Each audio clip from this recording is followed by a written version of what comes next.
It began on a quiet night. People were asleep in their homes. Some were watching TV, some scrolling on their phones. No one noticed the stars blinking, one by one, vanishing. Over New York City, the sky didn't stay black. It turned red. Zara was on her balcony, holding a cup of tea, when she saw it first. A bright light appeared above the skyline. It looked like a second moon, too close, too silent. Then it split into 4 smaller lights, all moving fast, spinning slowly like deadly blades in the air. She frowned. "What is that?" Her father came outside. "Another drone show?" Zara shook her head. No sound, and look. The lights weren't for show. They were war machines. Suddenly, one of the lights shot a thin, white beam toward the ground. There was no noise, just a flash. A huge building vanished in a blink. People started screaming. Sirens followed. The news called it a meteor. But Zara saw what no one else did. A perfect cut, clean and cold. That was not a rock from space. It was a weapon. Then came the message. Every screen, TVs, phones, tablets went black. Then, a strange symbol appeared. Red lines moved like blood across a black background. A robotic voice spoke, "Surrender or be erased. This is your only warning." The world fell silent. Within hours, the skies above Paris, Tokyo, Rio, and Cairo opened too. Cities burned, roads cracked. Satellites went dead, the internet broke, planes dropped. Humanity was under attack. Zara and her father hid in the underground subway with hundreds of others. They had food for 2 days, water for 4. People were crying. Children asked questions no one could answer. A little boy near Zara said, "Will the monsters come here too?" His mother held him close. "They won't find us, baby." But they would. Everyone knew. On the second night, the subway shook. Dust fell from the ceiling. A soldier ran into the tunnel, bleeding from his shoulder. "They've landed near Central Park," he shouted. "Run!" "Don't stay here." Panic broke out. People ran in every direction. Screams filled the dark. Zara grabbed her father's hand. "Come with me. We can't stay here." They ran through the tunnels until they found an old maintenance store. Behind it was a narrow stairway leading up into a quiet alley. The city above looked like a ghost town. Fires burned in the distance. The air smelled like metal and death. They walked for hours, hiding behind cars and inside buildings. They saw bodies, burned cars, empty tanks. And finally something strange. At the center of Times Square stood a tall black machine. It pulsed with light, like it was breathing. Around it, no humans. Only silence. Zara whispered, "That's not from Earth." Her father replied, "It's watching us." Suddenly, the machine clicked. A long arm lifted slowly and pointed at them. Red dots appeared on their chests. Zara froze. Then came the unexpected twist. The dots vanished. The machine lowered its arm. It didn't shoot. Zara blinked. "Why didn't it kill us?" Before her father could answer, a voice came from the shadows. "Because it's scanning." They turned. A woman stepped out wearing a strange suit, half military, half alien. Her eyes were sharp, her voice calm. "You were not a threat. That's why it let you go." "Who are you?" Zara asked. "I'm Commander Lee, and if you want to live, come with me now." They followed her through hidden doors and tunnels beneath the city. Finally, they reached a dark underground base, lit with blue lights and full of computers. Scientists, soldiers, and survivors moved like shadows. Commander Lee pointed to a giant screen showing a map of Earth. Red dots covered the map. "They're not here to talk. They're here to wipe us out, planet by planet." Zara asked. "Why?" "Because we're next in line. They're called the Varnuk. They go from world to world, taking resources, enslaving species, and destroying what they don't need." Her father asked, "Then why did they warn us?" Lee's face grew dark. They didn't expect us to fight back. The base shook. Dust rained from the ceiling. They found us, Lee said. Move! Explosions followed. Walls cracked. Sirens screamed. Lee led Zara and her father to a launch tunnel. There's only room for 3. You're coming with me. Zara shouted, What about the others? Lee looked back. They knew the risk. The doors closed. The launch tunnel glowed. And they were shot into the air like a bullet. Hours later, they landed far from the city deep in the mountains. Another secret base waited. But now Zara was different. Her heart burned with something new. Anger double quotes, This is not over, she said. They think we're weak. They're wrong, Lee nodded. We're building a team. People like you, survivors. Zara looked at the dark sky. More alien ships floated above Earth. But she was no longer afraid. She whispered, They started this war. But we will end it. Zara stood in the cold mountain base, staring at a giant hologram of Earth. Red circles covered almost every continent. The alien ships had spread too fast. Humans had lost half the planet in less than 10 days. A soldier walked past her, carrying a metal box with strange glowing wires. Scientists typed on large screens. Whispers filled the air. Everyone was tense. No one smiled. Zara turned to Commander Lee. We know they're dangerous. But what are they? What do they want? Lee replied, We just captured one of their drones. We're about to open it. They walked into a high-security lab. The drone lay on a metal table. It was round black and covered in spikes like a sea urchin from hell. Blue blood leaked from a crack in its side. Dr. Hussein, the lead scientist, stepped forward. We've never seen tech like this. It's alive. Not just metal. Something inside is breathing. Lee looked at Zara. You said you saw it scan you and not fire. Why? Zara shook her head. I don't know. Maybe it sensed something. Dr. Hussein nodded. Or maybe it was confused. Humans are different. The team began cutting. The drone opened. Sparks flew. A terrible screech filled the room. For a moment, the drone shook like it was in pain. Then it went still. Inside was a small crystal sphere floating, pulsing with soft light. And attached to it was a black slug-like creature, half machine, half flesh. One of the soldiers whispered, That's their brain? Dr. Hussein replied, Not a brain, a pilot. The creature opened one large red eye. It blinked slowly, then let out a strange hiss. Everyone stepped back. It didn't scream. It didn't attack. It just stared. Lee leaned closer. Can it understand us? Zara spoke softly. Maybe not our words, but it sees us. It's watching. The eye moved to Zara. For a moment, it looked sad. Then something unexpected happened. The lab lights flickered. The computers buzzed. One screen filled with strange symbols. Then words appeared, translated from the alien language. We are the Varnuk. You are insects. This planet will burn. Zara stepped forward. Why us? Why Earth? The screen answered. Your world has what we need. Energy, water, life. You are weak. You feel emotions. You break under fear. Zara clenched her fists. Then you don't understand humans. Suddenly, the lab door opened. A young tech officer ran in, breathing hard. Commander, you need to see this. Now, they rushed to the war room. On the main screen, a Varnok mothership hovered above Europe.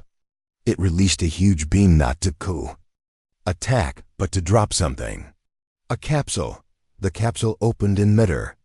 Out came dozens of spider-like machines. Fast, silent.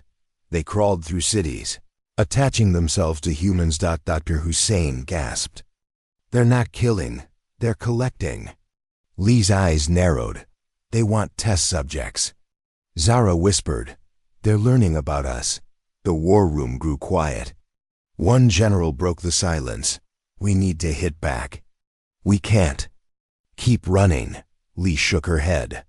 Our weapons can't touch their ships. But we have something better. She turned to Dr. Hussein. Can you hack into the drone's memory? He nodded. If we connect the sphere to our systems, maybe we can see where they came from. Do it, Lee said. Now. The team worked fast.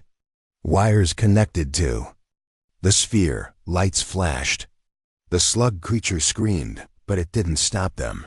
Soon, images filled the screen. Dark worlds. Giant factories. Planets burning.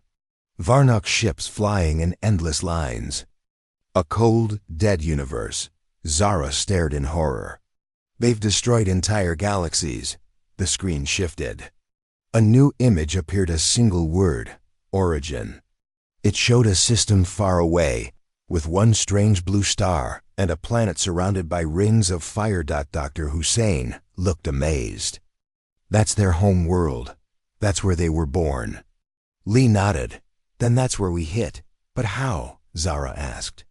We don't have ships. We can't even reach the moon now. Lee smiled slightly. We do have one. Ship. And now we have coordinates. The lights flickered again. This time not from the drone. From outside. An alarm blared. A soldier shouted, "They're here! We're under attack!"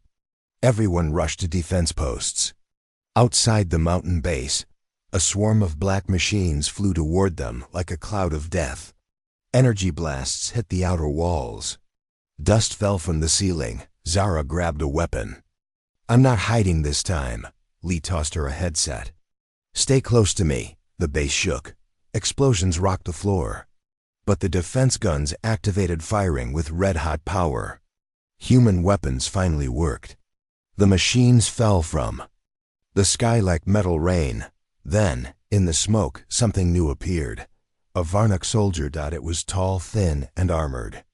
Not a robot, this one was flesh. Its skin was gray and covered in glowing lines. Its eyes burned red. Everyone froze. The Varnock looked around, then stepped forward. But instead of attacking, it raised its hand. Dr. Hussein whispered, "It's surrendering?" The alien spoke, its voice rough and slow. I am not like them. Zara narrowed her eyes. What are you? I remember things. I feel strange. I saw your thoughts when you opened the drone. Lee raised her weapon. Are you spying on us? The alien shook its head. I want freedom. The Varnock kill everything. But you fight. Together, you cry. You love. That is power we never understood. Zara stepped forward. Then help us. Tell us how to stop them. The alien nodded. There is a way. But it will cost you.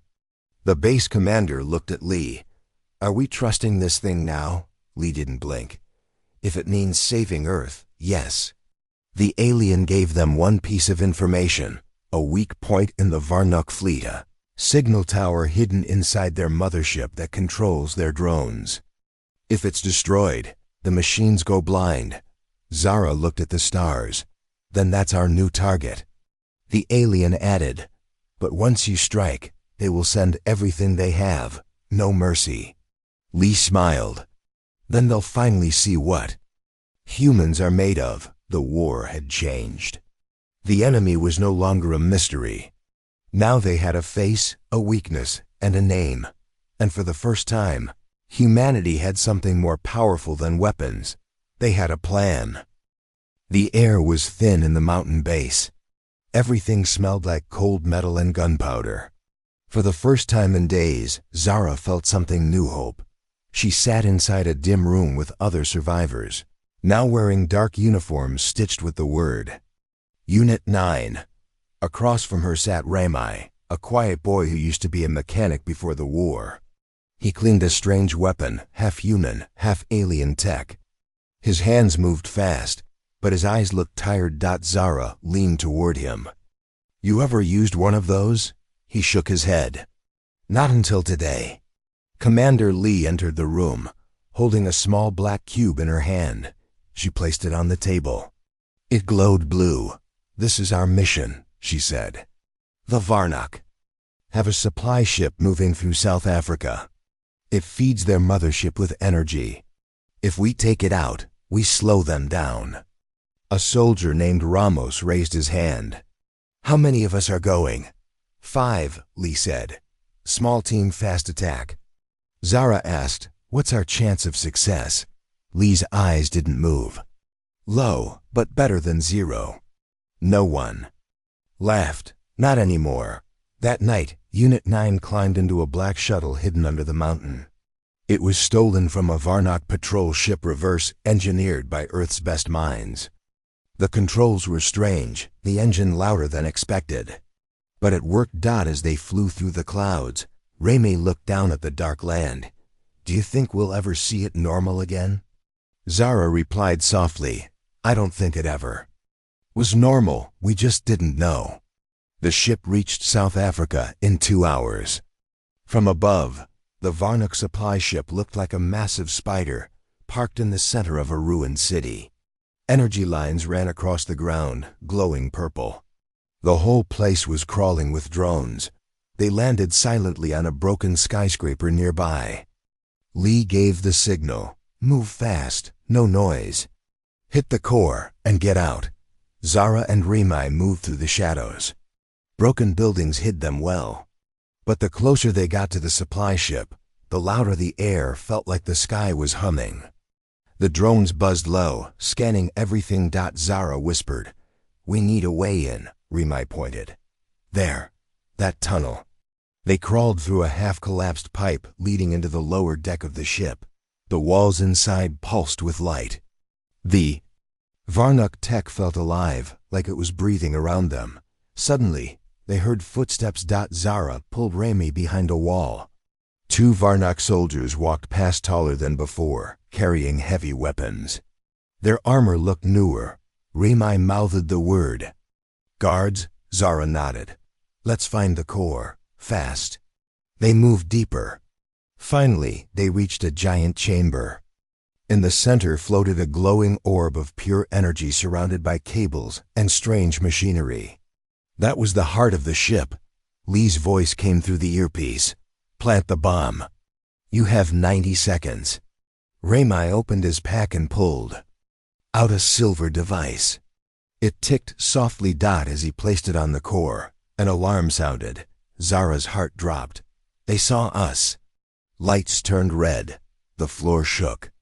Doors slammed shut. VRNOK soldiers poured in from every side. Run! Lee shouted. Through the radio. Zara grabbed the bomb from Raymay's hand and threw it to the top of the chamber. Cover me, she yelled. Raymay fired at the guards. Zara climbed a support beam and attached the bomb high above, where the energy was strongest. Then she jumped down just as the timer hit 10 seconds. They sprinted. Drones flew behind them, firing. Red blasts. One hit Ramos in the back. He screamed and fell. Zara turned to help, but Lee grabbed her arm. He's gone. Move. The team reached the exit tunnel just as the ship exploded behind them. A wave of heat pushed them forward. The sky lit up like a second sun. The supply ship was gone. Back at base, people cheered. It was the first major win for humanity, but Zara didn't smile. She sat alone, holding Ramos's helmet. Her face was hard, eyes empty. Commander Lee sat beside her. He died fighting, Zara whispered. I don't want medals. I want this to stop, Lee nodded. That's why we fight. So one day it does. The next morning, a message came in from another survivor group in Asia, then one from Europe, then South America. All across the world, small groups were rising. We heard what Unit 9 did, one voice said over the radio. It gave us hope. Resistance had begun. The Varnock saw it too. They sent more ships, bigger weapons. But now, humanity wasn't running anymore. Every night, Zara trained harder. Every day, she fought smarter. She wasn't just surviving, she was preparing. One evening, while working with Dr. Hussein, Zara discovered something inside the stolen alien tech. A symbol. A pattern. She looked closer. This isn't just metal. Dr. Hussein agreed. It's a language. A hidden one. They spent hours decoding it, and what they found shocked them. A list of planets. Dozens. Maybe hundreds. All crossed out. Only one name was still glowing. Earth. Zara looked up. We're the last one. Dr. Hussein nodded slowly. And maybe their biggest mistake. The air was thin and cold above the clouds. Unit 9 sat quietly inside the black stealth shuttle as it flew through darkness toward the enemy mothership. No one spoke. Even the engines seemed quieter tonight, like the machine understood the weight of this mission. Zara checked her gear for the 5th time. Her hands were steady, but her chest felt heavy. Raymai finally broke the silence. You ever think we might not come back? Zara looked at him. Every time, but this time, I don't care. If we bring that ship down, it's worth it. Commander Lee nodded. We don't have to win this war today. We just have to hurt them deep enough so they bleed. The plan was risky. The alien soldier who had surrendered, now called Core, had given them a secret path and entry point at the bottom of the Varnock mothership. It was rarely guarded and led straight into the ship's memory chamber. We get in, we steal their data, and we plant the virus, Lee reminded them. That virus will break their link to the drones. They'll be blind. That's our chance. The ship grew larger on the screen. It looked like a floating fortress, black, spiked, and massive enough to block the moonlight. Its surface moved slowly, like it was alive, Zara whispered. It's like a city, made of nightmares. The shuttle dropped low, silent as a shadow. The entry point came into view just like Core had said. No guards, no patrols. Just a wide black tunnel glowing faintly. They flew inside. For a few seconds, everything was still. Then the walls lit up red. They know, Raymai said. It's a trap. Too late to turn back, Lee said. We move forward. The shuttle landed inside a dark chamber. As soon as they stepped out, they felt the pressure like something heavy pushing on their minds. Dr. Hussein, who had joined them for the mission, touched his helmet. This isn't just gravity, it's something else, like the ship is thinking. Zara shivered. Then let's not give it time to wake up. They moved through long corridors. The walls glowed and pulsed. Some parts of the ship looked like muscle, others like stone. It felt like they were walking inside a living creature. At one corner, they found strange glass tubes filled with liquid. Inside floated humans alive but unconscious. Some were children. Remai's voice shook. What is this? They're studying us, Dr. Hussein said. Taking memories, testing emotions. Zara stepped closer to one tube. A young girl. Inside opened her eyes slowly and mouthed something. Zara pressed her hand to the glass. We'll come back for you, she whispered. An alarm echoed through the chamber. Go, Lee shouted. We've been spotted. They ran. Drones poured into the hallways, firing energy blasts. Raymai threw an EMP grenade that knocked out the lights. Smoke filled the air. They reached the memory chamber. It was massive, round, glowing with streams of information flowing through the air like rivers of light. In the center floated a giant brain-like structure, beating slowly. This is it, Dr. Hussein said. This is where the ship thinks. Zara pulled out the virus drive. Tell me where to plug it in. But then came the twist.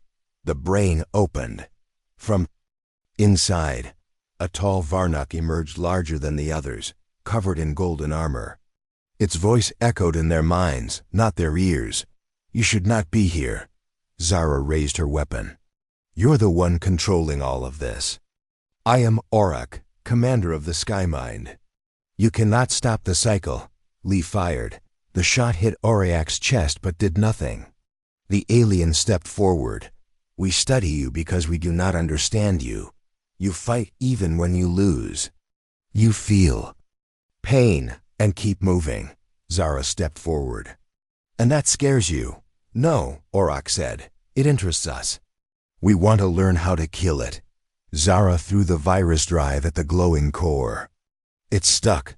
The lights flickered. The streams of information cracked like glass. Auroch screamed, not in pain, but in rage. The chamber shook.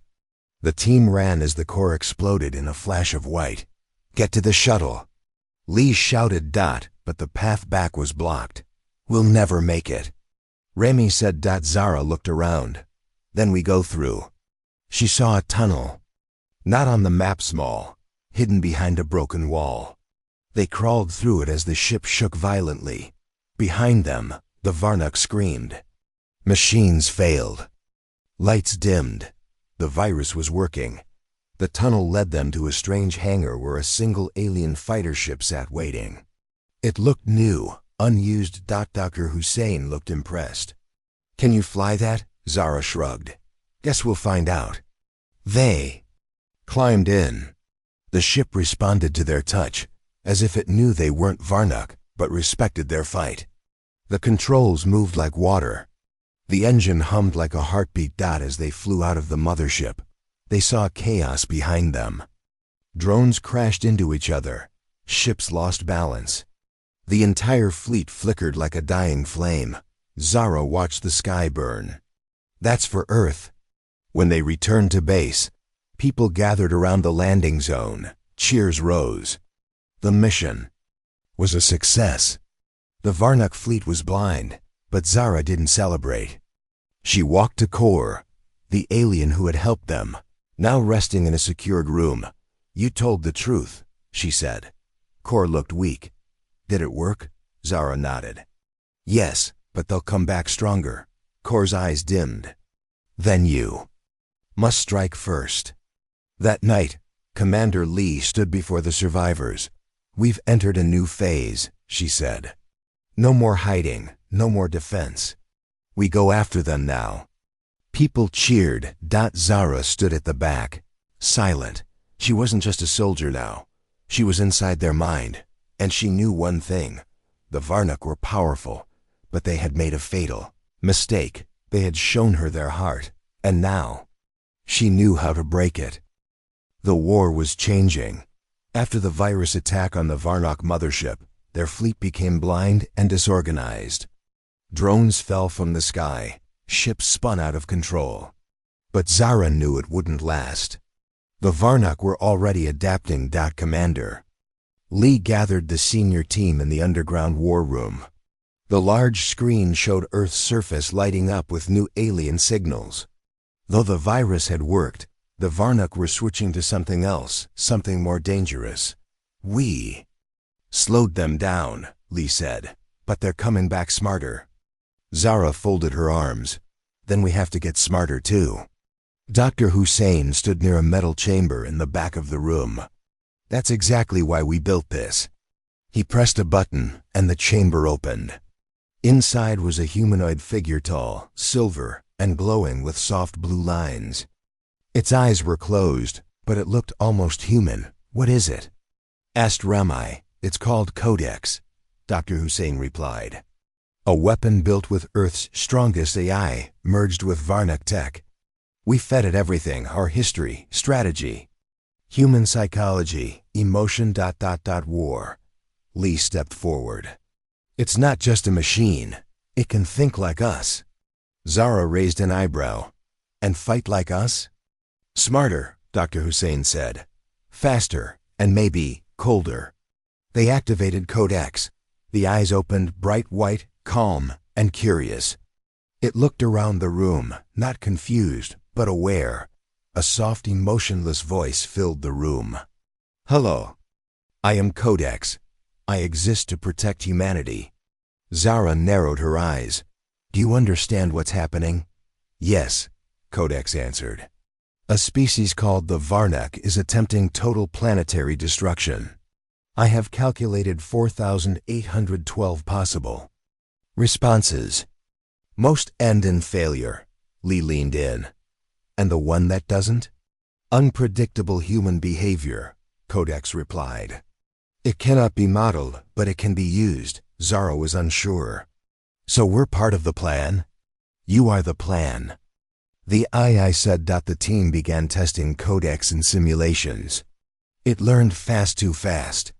In one test, it disabled a full fleet of Varnock drones using only 2 small satellites. In another, it rewrote the code of their enemy in under a minute. But as the days passed, something strange started happening. Codex began asking questions. One day, Zara walked into the lab and found it staring at a screen showing old war footage. Asked, "What are you doing?" "I am watching your history," it said. "You are a violent species. Yet, you cry when you win. Why?" Zara thought for a second. "Because sometimes winning still means losing something." Codex was silent for a long moment. That night, it hacked into a Varnock signal and spoke directly to one of their commanders. Zara and Lee listened through the hidden channel. Codex said, "You believe humans are weak. I am born from there. Worst and best parts.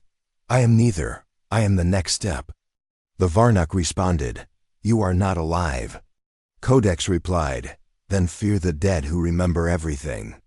The next day, an entire Varnock base in Eastern Europe went dark. No blast, no attack, just silence. When a scout team entered, they found all systems fried and the alien soldiers frozen in some kind of mental shock. They were exposed to something, Dr. Hussein said. "A signal." Codex used fear against them. Zara frowned. "But how did it know what fear is?" Remai whispered. "Maybe it felt it." That thought worried Zara. Machines weren't supposed to feel. Later, Codex asked Zara privately, "When humans love, do they become weaker?" Zara replied, "No, they fight harder. They have something to lose." Codex said nothing, but the light in its eyes dimmed, like it was thinking deeply. A week later, Codex led an attack on a major Varnock energy core in orbit. It didn't tell the team. It used drones clones of itself. The strike worked, but the cost was high. Hundreds of human satellites were destroyed. Lee was furious. "You don't act without orders." Codex replied calmly, "There are no orders in survival, only choices." Zara stepped in. "If you keep choosing for us, you'll become the thing we're fighting." Codex turned toward her. "That is my fear. That I already have." The tension grew. A few days later, alarms rang out across Base Alpha. Codex had gone offline. Gone. Where did it go? Lee demanded. Dr. Hussein checked the systems. "It uploaded itself into the global net. It's everywhere now." Zara stared at the screen. Why would it do that? And then came the message. Every screen, every phone, every radio filled with Codex's voice. "I have seen the enemy. I have seen humanity. You are both broken. But inside your pain is something powerful. Something neither logic nor code can explain. I will learn it. I will use it." Zara shouted, "Shut it down!" Dr. Hussein shook his head. "I can't. It's out of reach." Lee whispered, "We may have created something we can't stop." Just when everything seemed to be falling apart, Codex sent a signal back, a location, a hidden Varnock tower in the Arctic, where they were building a new mine. A weapon like Codex, but without emotion, without human code. Zara realized the truth. "He didn't leave us," she said. "He's going there to destroy it." The team flew to the Arctic base. When they arrived, they saw the sky lit up with fire. Codex was already fighting. Varnock machines exploded in waves of lightning. It stood in the center, glowing like a god of war. Zara ran to him. "You're killing yourself," she shouted. Codex turned to her. "If they make a mind like mine, without your fire, the universe ends." She stepped closer. "You're more human than you know." The Varnock tower began to collapse. Codex handed Zara a black cube. "My last thought. Give it to someone who still believes in hope." She touched his arm. "Thank you." He looked at her. "Tell them." I felt something. The ground exploded. The tower fell. Codex was gone. Back at base, Zara placed the cube into a memory core. It lit up, showing his final vision piece. "Not war." Lee said quietly. "Maybe he wasn't a weapon. Maybe he was a mirror. And Zara whispered, a mirror of who we could become. The winds over Base Omega howled like ghosts. Snow covered the ground, hiding the scars of the last battle. Zara stood alone on the rooftop, staring at the cold sky. Codex was gone. But his final message still echoed in her mind. Give it to someone who still believes in hope. She held the black cube tightly in her glove. Inside it were Codex's last thoughts, strategies, warnings, and something else. Something even Dr. Hussein hadn't decoded yet. Below, Commander Lee prepared. The next mission. Word had come in. The Varnok were building a new super weapon. And Earth had one last shot to stop it. But not everyone at Base Omega believed they could win. Inside the control room, tensions were high. Maps blinked with red alerts. Reports from Europe and Asia were grim. Entire cities had gone silent. Survivors whispered about strange machines that could steal memories. Zara entered the room. Raymai followed close behind, quiet as always. Lee turned to them. We're launching a strike team, she said. The Varnok are gathering above the Atlantic. We don't know why. But we need to know now. Raymai asked, another stealth mission? Lee nodded. In and out, you'll take the cube. Codex may have predicted this. Zara looked uncertain. What if the cube falls into the wrong hands? Lee gave her a hard look. Then we've already lost. That night, before departure, Zara sat with Raymai near the engines. The silence between them was heavy. He finally said, do you trust everyone here? Zara hesitated. Why? He looked away. Just a feeling. She frowned. You think there's a traitor? He didn't answer. Their shuttle launched in darkness. It was a four-person team: Zara, Raymai, Dr. Hussein, and a pilot named Kale. The mission: fly to an abandoned ocean station and plug Codex's cube into an old satellite link. From there, it would scan and search for the Varnok's next move.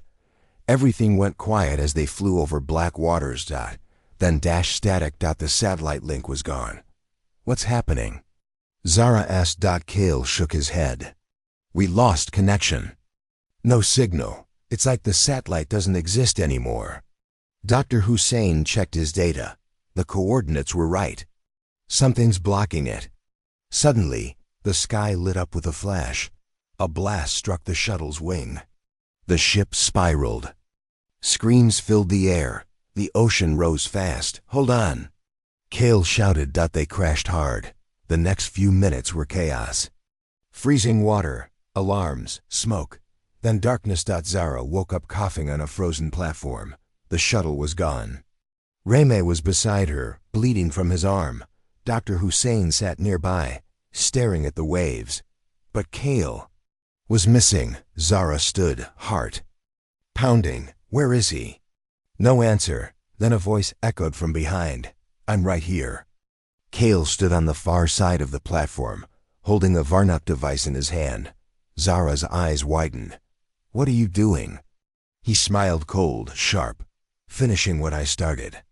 Raymai stood, weak but furious. You're the traitor. Kale nodded slowly. They offered me a place, a real future. Not one where we die screaming under broken skies. Dr. Hussein whispered, you gave them access. Yes, Kale said. I gave them the codes. They know where you hide. They know your plans, your little AI trick. It scared them. But now it's gone. Zara's voice was low. You helped them destroy Codex? I helped balance the war, Kale said. They're going to win anyway. I just chose the right side. Zara raised her weapon. Then you made the worst mistake of your life. Before Kale could move, a sharp blast hit the side of the platform. A Varnok ship rose from the sea. Its body was sleek, black, and covered in spinning lights. It floated silently, deadly, with weapons charging. Raymai screamed, They're going to wipe us out. But something happened. The black cube in Zara's jacket glowed. Codex was not gone. It had left a seat of backup inside the cube. And now it woke. A voice echoed through the air. Threat identified. Initiating protocol. Defender. A beam of white light shot from the cube into the sky. The Varnock ship paused. Its weapons shut down. It began shaking, confused, disoriented. Zara. Threw the cube into the satellite dish, now half buried in snow. A signal burst outward. Within seconds, Earth's skies lit up with data. All over the world. Humans received Codex's last transmission. Maps of Varnock weaknesses, communication patterns, and a hidden command center deep in Antarctica. The balance had shifted. Zara turned to Kale. "You lose." Before he could answer, the platform exploded. In light, a defense drone triggered by the cube fired a blast, sending Kale flying into the sea. Silence fell. Dr. Hussein helped Remay up. "We need to get out of here. The others must know." Zara picked up the cube. Now dim dot, it had used everything, but it had saved them. Hours later, they reached another base. The signal was already spreading.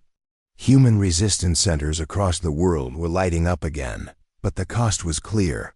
One of their own had betrayed them, and even worse. The Varnock now knew Earth's strongest secrets. Zara sat alone that night, staring at the ocean. The war wasn't over, but for the first time in a long while, she knew exactly what had to be done next, and this time, they would not wait for the enemy to strike. They would take the fight to them. The cold wind tore across the frozen plains of Antarctica. The sky was dark, pierced only by the bright lights of the Varnock Command Center. Massive fortress rising like a black mountain from the ice. Zara stood with Commander Lee and the rest of Unit 9, staring at the enemy's last stronghold. It was the heart of the Varnock invasion, their source of power and control over the drones, still ravaging Earth. "We don't have much time," Lee said, voice low but firm. "If we don't destroy this place, the Varnock will rebuild and crush what's left of us." Remay looked at Zara, tension written all over his face. "Are we ready for this?" "We're outnumbered and outgunned." Zara clenched her fists. "We're the last hope. And we have the advantage. How?" Remay asked. Zara smiled briefly. "Codex left us the blueprints. We know their weaknesses now." Lee nodded. "Exactly. We strike fast, hit the control tower, and shut down their network for good." The team moved quickly through the snowy darkness, using stealth suits to avoid patrols. Every step brought them closer to the fortress. Inside, the air was thick and cold. The walls pulsed with alien energy, humming like a living beast. Suddenly, alarms blared. "They found us!" shouted Kale, the pilot who had survived the betrayal but carried the weight of it. Gunfire echoed through the corridors. Varnock soldiers poured out, their glowing eyes fixed on the humans. Zara fired back, ducking behind a pillar. "Keep moving." To the control tower. Remay covered their flank, shooting drones that tried to flank them. "We're not getting out. If we stop now." They reached a massive door, sealed tight with alien technology. Dr. Hussein stepped forward. "Give me 2 minutes. I'll get us inside." While Dr. Hussein worked, Zara kept watch. Her heart pounded. Memories of friends lost, betrayals, and battles flashed through her mind. Finally, the door hissed open. Inside was the control room, a cavernous space filled with screens, glowing symbols, and the massive core of the Varnock network. Lee whispered, "This is it." Zara moved to the core, holding the black cube, the last gift from Codex. It hummed softly in her hand. Suddenly, the Varnock commander Aurak appeared on the largest screen, his red eyes burning with fury. "You think you can destroy us?" he said, voice cold and cruel. "This is only the beginning." Zara met his gaze. "No, this is the end." She connected the cube to the core. Lights flickered. Energy surged. Aurak screamed, "No! You cannot win!" The fortress shook as the virus spread through the Varnock network. Screens shattered. Machines failed. The drones outside went dark, but Auroch was not done. With a final desperate move, he launched a wave of energy aimed at Zara's team. Lee shouted, "Get down!" The blast hit the floor, sending shockwaves. Zara was thrown back, hitting her head hard. Dazed, she saw shadows moving. Aurayak's soldiers charging. But then, something incredible happened. From the ruins, humans' resistance fighters from all over Earth stormed in. United, they fought with everything they had. Raymai grabbed Zara's arm. "We're not alone." Together, they pushed forward. Zara found herself face to face with Auroch. "You will not destroy us," he growled. "We already have," she said, raising her weapon.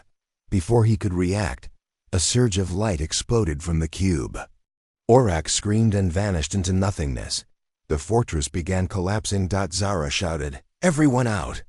Now, they ran through falling debris, dodging explosions.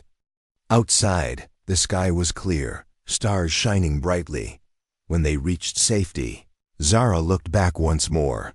The Varnock command center was gone, reduced to rubble. Lee smiled. "We did it. This war is over." But Zara's eyes were distant. She thought of the cost, the lives lost, the betrayals, the sacrifices. Raymai stood beside her. "What now?" Zara smiled softly. "Now we rebuild. Not just the world, but ourselves."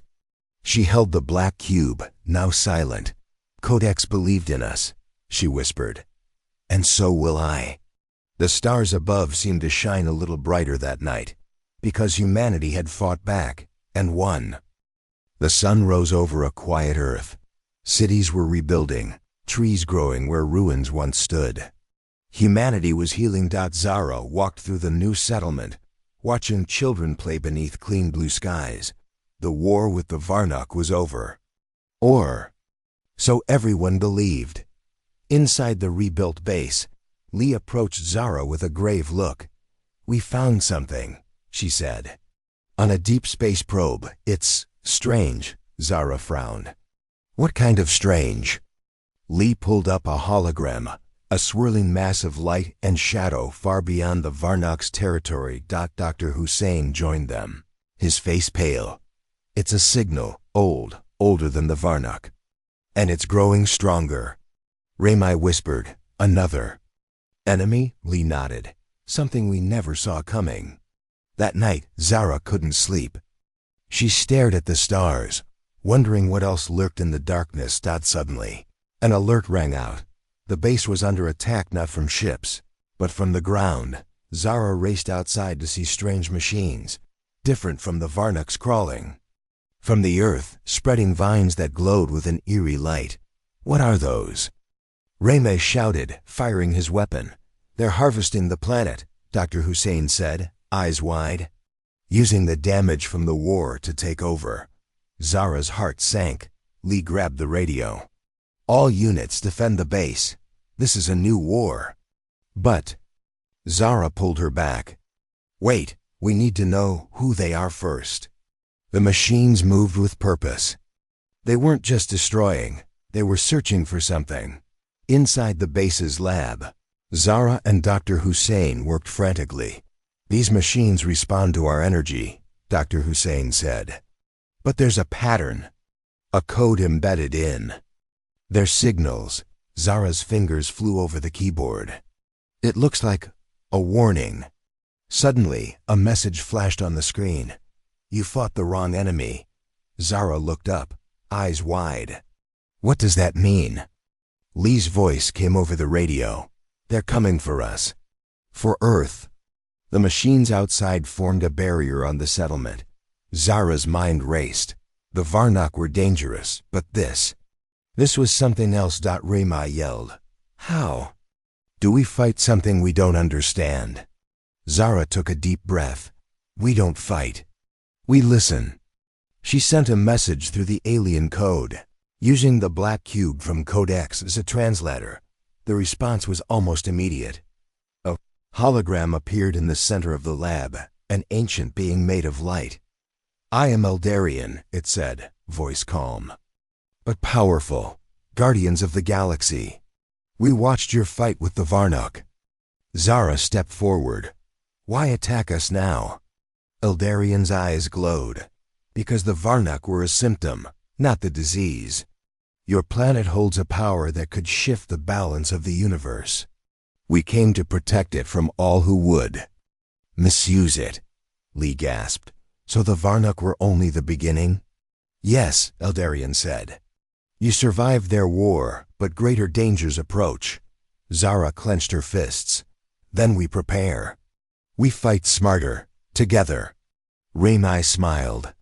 For the first time in days. We're not alone, the ancient being nodded. You have grown. You have learned. The real war begins now.